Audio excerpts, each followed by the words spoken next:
Hello everyone. I've gone and done something that I've never done before. I've gone and rented camera equipment. So I have here the Sony RX0 Mark II. See, I have a particular use case scenario for which I thought this camera would be good, and I just couldn't justify spending $700 to buy it new and just run a test and see if it even worked. Right? It may well not work. And true, I looked on the used market. I looked at eBay, but even then, these cameras used were still going for about $500 to $600. So yeah, I couldn't justify spending that kind of money just to do some tests using this camera. So I went and I rented this. And I went ultimately with BorrowLenses.com, which is an online company based out of Cordova, Tennessee, I believe. So I just want to briefly talk about my experience with renting this equipment, and then we'll talk about the camera. And I have plenty of test footage as well as side-by-side comparisons coming later on. So first of all, as of the time of this recording, this camera is about 2 years old. I believe it released in March of 2019, and it's currently March of 2021, so pretty much exactly 2 years. And so it's not a new camera.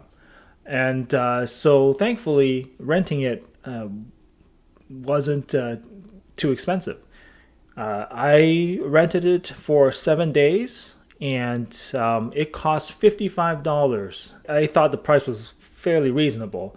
However, the shipping cost was substantial, and it was $25 flat rate. And it didn't matter if you were getting it next week or a month from now, because I tried both. I tried checking the price of shipping for both scenarios, and it was still $25. So all in, it still turned out to be almost $100 after taxes and so on and so forth to rent this for 1 week. So that's about 1/7 the cost of buying this thing brand new.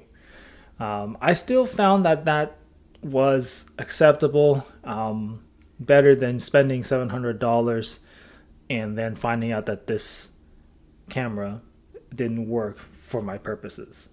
So interestingly, the camera came with a little carry case as well as a protective hard shell case. Here you go. Oh, I guess it's called Lens Rentals. I should have looked at that first. But yeah, it came with 2 protective cases, which was nice. It came obviously with a battery, just one battery. It came with a charger and a USB cable. It did not come with an SD card, so I had to insert my own SD card, which was fine. I didn't expect that. The nice thing about this was that I rented it on a Thursday, wanting it for the following Tuesday.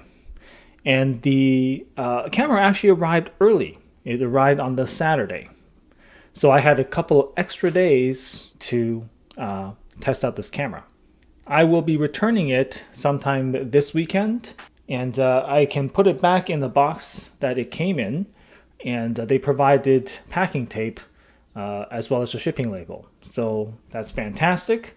Hopefully the return process goes smoothly, and if it does, then I can absolutely recommend this whole renting a camera business, because it's been very good so far. So enough about that. Let's talk about the actual camera itself. So I have a use case scenario for a GoPro style camera for work, but I needed something more than what a GoPro could offer. And so the advantages of the Sony RX0 Mark II it had exactly what I needed. Now there are some very obvious shortcomings with this camera, but thankfully for my use case scenario, these were not deal breakers.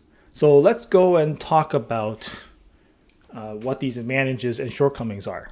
All right, so the first major advantage about the Sony RX0 Mark II that I was looking for was its size. I needed a very small camera for my use case scenario. And in fact, that was the reason why I originally got the Insta360 Go. Now, this was not sufficient to meet my needs, so I was interested in testing this out. And it is a small camera. It's got some heft to it, though. It's 132 grams with the battery, apparently. I don't have a scale, but that's the reported weight.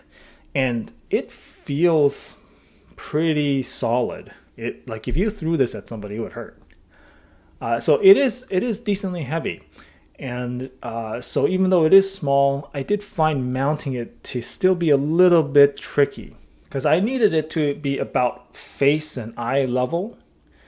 And, it comes with a quarter 20 screw mount.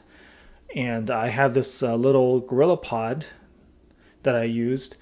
But I still found it very difficult to mount this thing to my face. And I know that you can probably get, a head harness, kind of like for GoPros. But the thing is, I tried something like that, and I didn't find it very comfortable or practical.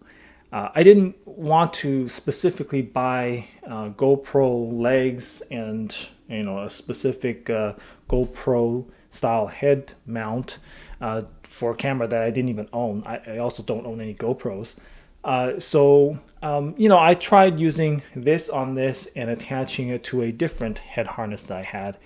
And I can tell you that it didn't work very well because this thing is heavy enough that it tends to cause the head harness to tilt forwards.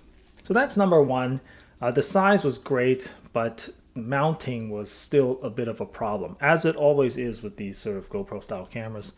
That's, again, one of the reasons why I got this in the first place, because of its small size and its magnetic mount. So the second major advantage that I really needed out of this camera was the ability to shoot in S-Log2. So previously, for my use case scenario, I've been using the Sony a6400 and my custom S-Log2 picture profile, and that works great. But of course, that's a much bigger camera, and I couldn't mount that on my head. So I was able to match the picture profile on this guy, and it produced some very good looking pictures, and the image quality was fantastic. So that was a total win. Now, the third advantage to this camera that I was looking for was the ability to run this off external power, because you can plug it into a micro USB, and run it off of that. That's useful because a camera this small obviously has limited battery life, and that would be the same for a GoPro, and it would be the same for one of these guys. But this guy can run off external power, and I needed that because I was doing long form recording. So again, fantastic. That met my needs. So speaking of battery power, let's go on and talk about some of the disadvantages. So number one, of course, is the battery life, right? So that was one of the major complaints most people had with this camera. And I didn't really test the battery life, but I can tell you that just shooting test footage, a couple minutes at most at a time, I could see the power drain. And I didn't even shoot in 4K. I stuck exclusively to 1080p. And I would say the battery life is no better than somewhere on the order of about half an hour to an hour. It's not good. But because of my very particular use case scenario where I needed to run it off external power, that was not so much of an issue. The second disadvantage I want to talk about is overheating. So the RX0 Mark I, the original, was notorious for having overheating issues that limited its recording length. Thankfully, the RX0 Mark II is much better in that regard. I think it still does overheat in 4K, but for 1080p, I have not run into any overheating issues. And I will say that I have set the temperature to high. What's more, I I haven't really needed to run it off its internal battery based on my use case scenario, right? It's mostly being run off of external power.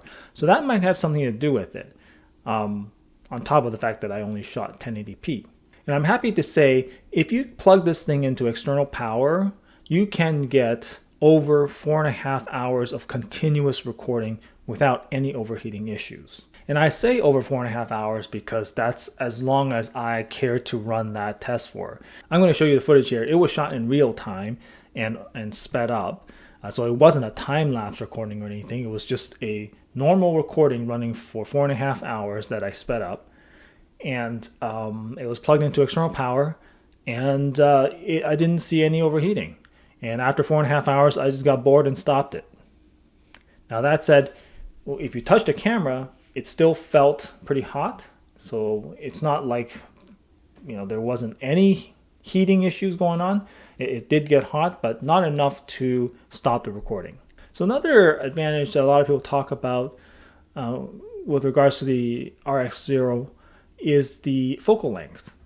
I think some people find that the 24mm focal length to not really be wide enough for vlogging. And while that may be true for some people, again, for my particular use case scenario, needing to mount it on my head and doing a more of a point of view type of recording, I actually found that 24mm was fine. In fact, part of me wished that it was a little more telephoto. So that was a disadvantage that really wasn't an issue for me. And finally, the last disadvantage I want to talk about is the autofocus. So as you all know, the Sony RX0 does not do continuous autofocus. It does autofocus single, or AFS. And now there has been a firmware update that allows you to reacquire focus during recording by half pressing the record button. And there hasn't been a lot of reviews of the camera since that firmware has come out. So I don't know if this is something that people know about.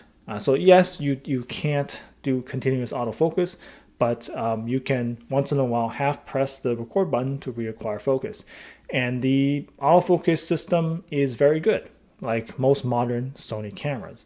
And so it will acquire your face if you're doing vlogging just fine. It's not perfect though.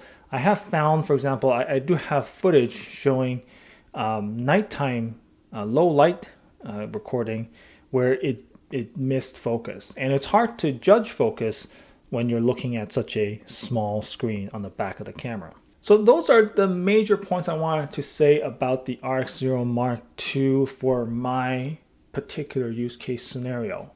I think it's fantastic, and I am now seriously looking into purchasing this.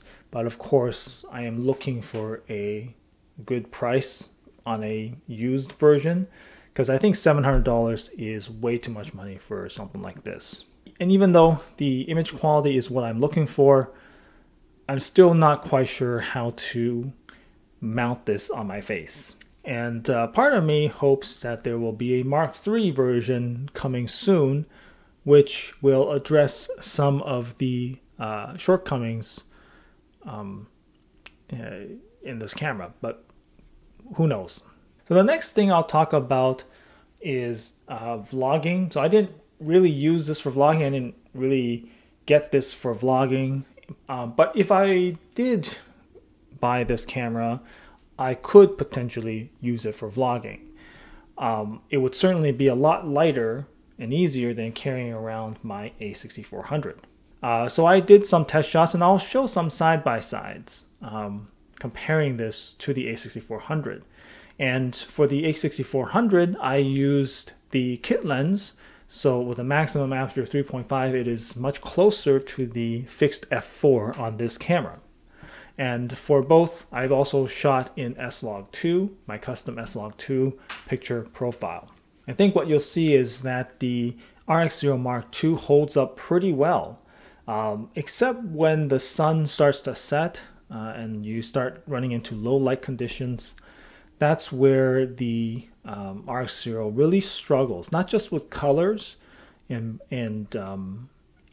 dynamic range and exposure, but it struggles also a little bit with acquiring focus. It has a more limited ISO range compared to the A6400, and it will actually go into a sort of slow shutter mode by default, which looks kind of bad.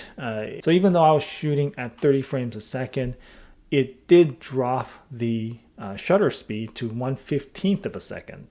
So it results in some choppy motion. So not a great performer in low light. Now, if I were to get this camera for vlogging, then one of its obvious competitors is the smartphone, my iPhone, right? And so I decided to test that as well. So for this side-by-side test, I turned picture profiles off for the Sony RX0 Mark II, because chances are if I'm going to be vlogging with my phone on me, if my phone is the alternative, I'll probably shoot with the default camera app without any picture profiles, just the default. And so I thought I would try that with the Sony RX0 just to see how it would look. But I also tried shooting it with S-Log and comparing it to the Filmic Pro app using the natural profile on my iPhone, just to make it a little bit more similar in the sort of flatter, higher dynamic range picture profile. So I'll throw those side-by-sides up for you to take a look at, and you can make your own judgment. The quick one-liner though, if you want to hear my impressions, my thoughts are that the Sony A6400 overall produced a better picture. If you're talking about just throwing on a kit lens on your mirrorless and comparing to this, they're very similar during the daytime. But if the lighting gets a little bit challenging, and I'm talking about sort of sunset, golden hour type times, then the low light tends to struggle with this, and the color isn't as nice as on the A6400, even if all the settings are the same. And certainly when it gets to actual low light conditions, the A6400 performs a little bit better, and you can certainly put faster aperture primes on it. Now that said, this is far more convenient to carry around than that guy. I will say that the stabilization on this is far better than on the A6400. The A6400 does not have in-body stabilization, but I used the kit lens, which had optical image stabilization. That said, it was still very shaky in comparison to this guy, which uses digital image stabilization. And like all digital image stabilization, it works really well when you are in bright light and you allow it to use a fast shutter speed. I find that this is something that a lot of YouTubers don't discuss. They talk about putting ND filters on cameras with only digital image stabilization. That doesn't work very well, because digital image stabilization requires each frame to be crisp in order to line up the frames and produce that stabilization. So if you allow shutter speed, the 180 degree rule, so you're shooting at 1/50th of a second or 1/60th of a second, you will have enough motion blur in your pictures where the digital image stabilization will struggle. And so I noticed that during the daytime when I shot with this, with a fast shutter speed, the image stabilization is fantastic. But when the low light conditions start setting in, this thing really struggled, and it was pretty shaky. Now, in comparison to the iPhone, I would say that outdoors during the daytime, the iPhone does better in terms of dynamic range and color. And that's because it does smart HDR. It doesn't do, so even when I wasn't using log or anything like that, the smart HDR works great because it does multiple exposures and then smartly puts them together, combines them to give you a higher dynamic range. So I find the iPhone does better in that regards. In terms of stabilization, I would say they are fairly close in that scenario. Now, when things get darker, I find that this does produce a cleaner image than the iPhone. There's a lot of artifacting that happens on the iPhone. But that said, this itself is not a stellar low light performer. So that's it. Those are my thoughts on not just the RX0 Mark II as a camera, but also on the rental process. So yeah, that's it. I'm going to leave it at that, and I will see you in the next one.